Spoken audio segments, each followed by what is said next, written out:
statement that were, I just heard the statements that were just read, and it's so true that we are to recognize all the ways to God, to find the one in the many. I think it's the way for us to find peace within ourselves and peace in the world. So it is.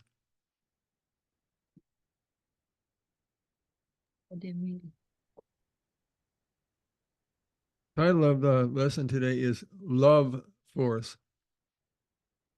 The theme is on the idea of non-resistance.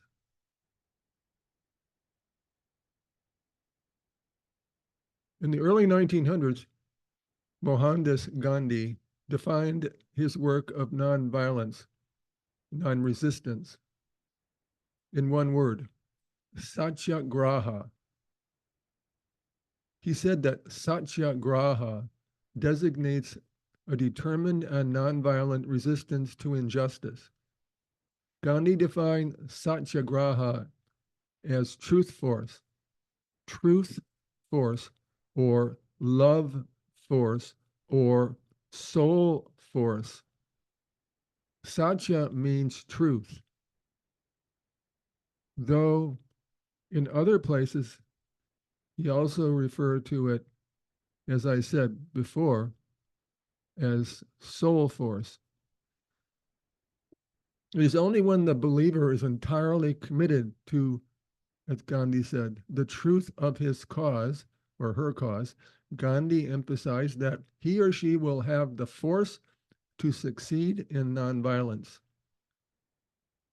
This application of truth force, which I'm calling today love force, is also important to us, we who walk the spiritual path. Because when we non-resist, we open to spirit, as I said in the early initial prayer today. We become channels and instruments of God. What else? What else could be more important than that? The word force or power, as in love force, can imply a pushing against something, force or power, in order to accomplish something. In fact, the term love force seems like an oxymoron being a combination of contradictory words. Yet, true love, true unconditional love, is a force or subtle power that does not push against or resist anything, and yet accomplishes everything. Because it's spiritual. And whatever is spiritual is everywhere present, all powerful, all knowing. It's not dual. It's one. It's all embracing. True love force is subtle power. True love force is non-resistant. Martial arts Aikido founder Morihei Ueshiba once said, quote, non-resistance is one of the principles of Aikido. Because there is no resistance, you have won before even starting. People whose minds are evil or who enjoy fighting are defeated without a fight. There's an expression, you probably all heard it. It's been said, maybe you say it, I say it. It is what it is, right? Things are just the way they are. So, we usually say that when we don't know what's going on. What is going on? Oh, well, it is what it is. So we just accept what is. There is no need to resist. Just accept whatever is arising. Well, that's easy for us to say. Yet we do many times resist what's showing up in our lives. So how can we prevent ourselves from resisting what is, whatever is showing up in any given moment? So one of my favorite people is Byron Katie, and she had a book entitled Loving What Is. I think I might have talked to you about this before, but I want to bring it up again because today I have a very personal experience around it. I want to share the importance of it. Loving what is, incredible statement. There is something mysterious or cryptic about that title. I knew that to understand how to love what is would allow me to better accept, release, and resolve any challenge I might ever have to face and open my heart to love unconditionally, to love it unconditionally, to embrace it unconditionally in a non-resistant way. Yet I struggled with the how. How can I love what is? How can I unconditionally love the what is of physical pain? How can I love the what is of, of difficult relationships or people that are in my face or situations just don't work? How can I possibly unconditionally love that? How can I love what is, the what is of a personal relationship issue that seems unresolvable? How can I possibly unconditionally love the what is of a difficult resolved relationship? Then the answer came to me. It was so simple, yet so profound. I wasn't even thinking about it. It came between thoughts. It just happened. I was asking this question, how can I love what is? I really want to know. Now, I had studied Byron Katie's process, and she, in her process, she asked us to go beyond our beliefs, to let go of our limiting beliefs. In fact, let go of all beliefs, and just be present to what is, to love what is. So I really got that, but I wasn't getting it. I wasn't feeling it. I wasn't knowing what that means, to love what is. And then it came to me just in between thoughts. You know how you know how things come to us sometimes in between thoughts. Excuse me.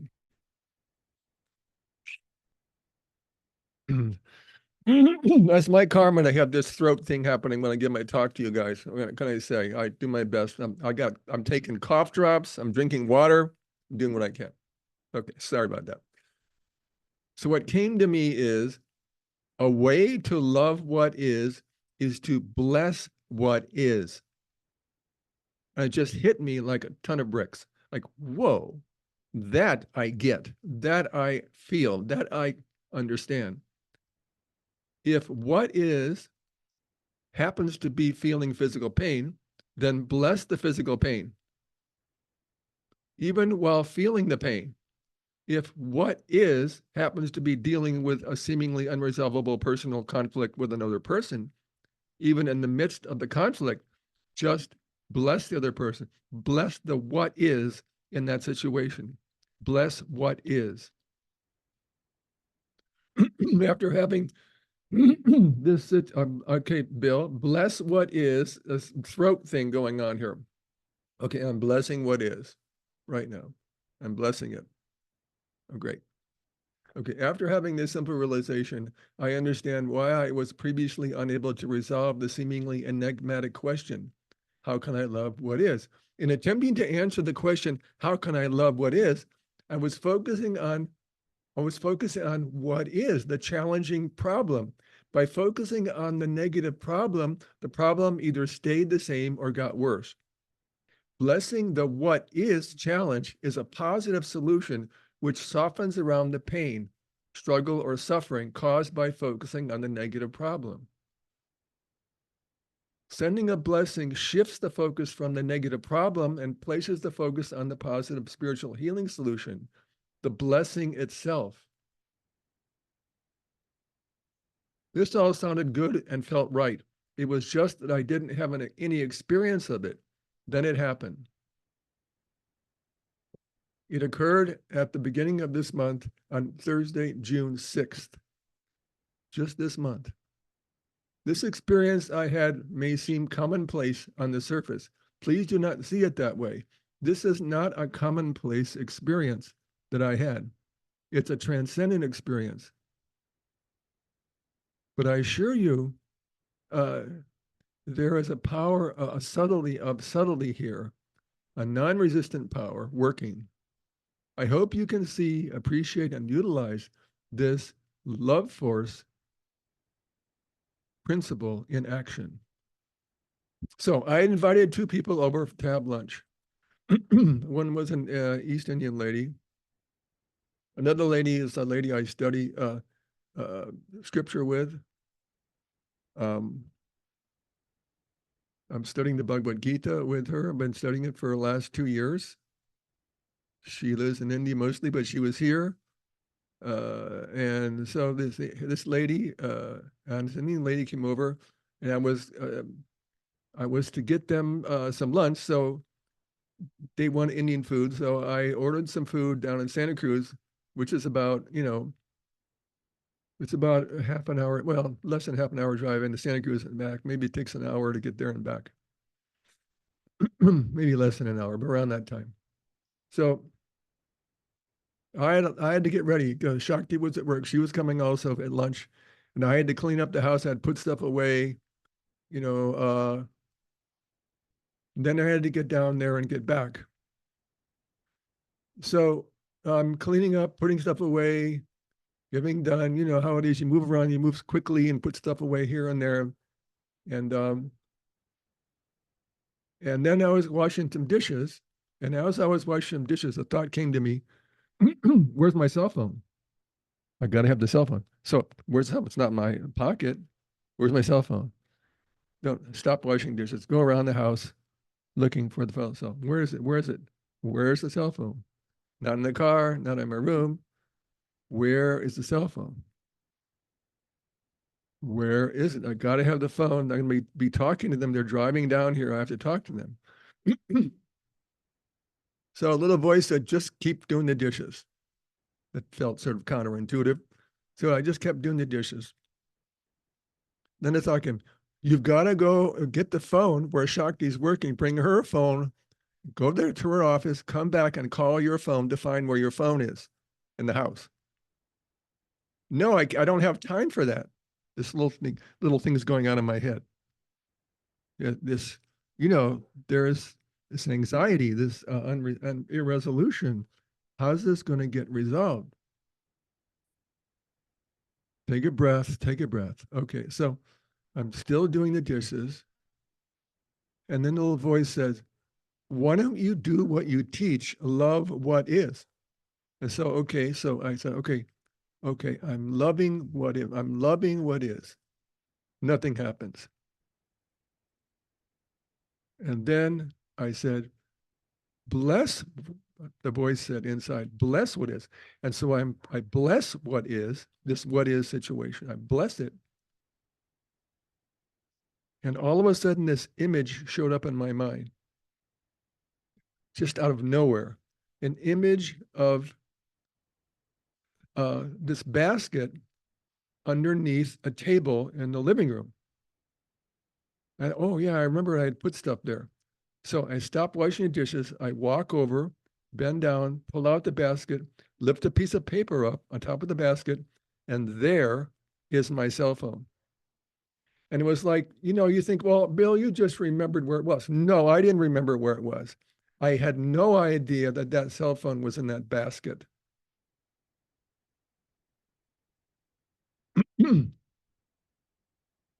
It just was this feeling of expansion and revelation. And I realized in that moment the power of blessing what is. That just, it cut through all of that anxiety and resistance and that fear and that reaction, all that reactive stuff, just, it cut right through it, and that image showed up.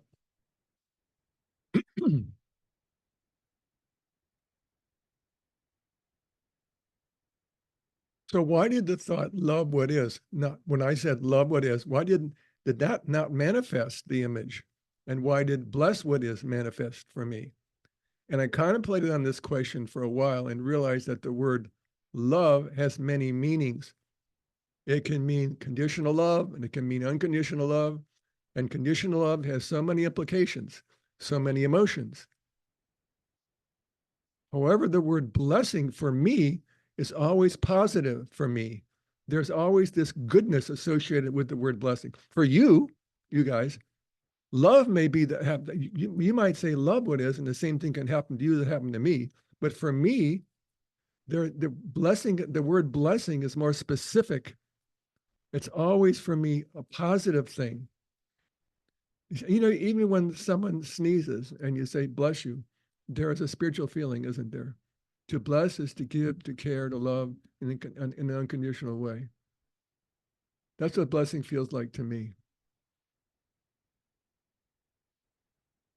My grandmother, deceased grandmother, many years, Sylvia, Shakti's grandmother. I call her grandma. Family matriarch. And so one time I sneezed, we were staying at her house in Miami Beach for a while once. Sneezing, and she goes, in Yiddish.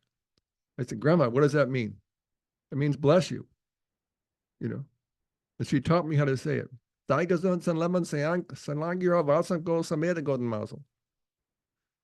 so, you know, it's interesting. When we bless, whenever you say bless you, when someone sneezes, don't you have the feeling like there's something special about when you say bless you? It's like it's coming from another place. Like there's a holiness whenever you say bless you. Because you're not blessing, the blessing is coming through you when you say, even just when a person sneezes, there's this sense of blessing there.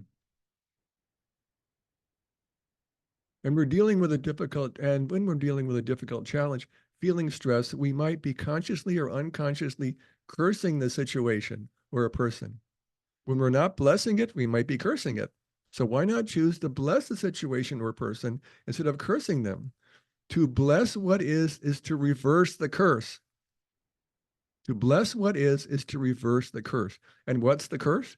Our resistance to what is. To reverse the curse of our conscious or unconscious resistance, just bless what is. And so, you know, I taught this lesson, I think it was 2 weeks ago, and at the end of the service, one of our parishioners, long-term time member, said, you know, Bill said that we should bless what is. Well, she said, last night I couldn't sleep. I tried and tried and tried and tried. My son was making all kinds of noise. It was 2 a.m. I can't sleep. I remember Bill said, just bless what is. And so I blessed what is, and immediately I fell asleep. Thank you, Bill. It worked. And so as I conclude today, I like to say that another way to bless what is to know that you are always blessed, that you and we're always blessed. And Sri Sri Ravi Shankar is a spiritual master, not the sitar player. His name is Sri Sri Ravi Shankar. He said these words, the deep sense of feeling that I am blessed can help you overcome any obstacles in life. It gives you courage and confidence and will open you up for grace to pour in. I am blessed. So let's affirm that together. I am blessed. And so let's also remember, as what I've been saying in the lesson today, a way to love whatever is arising in your life, good or bad, happy or sad, is to bless what is. Then see what happens. Watch the harmony unfold. Grow for it. Amen.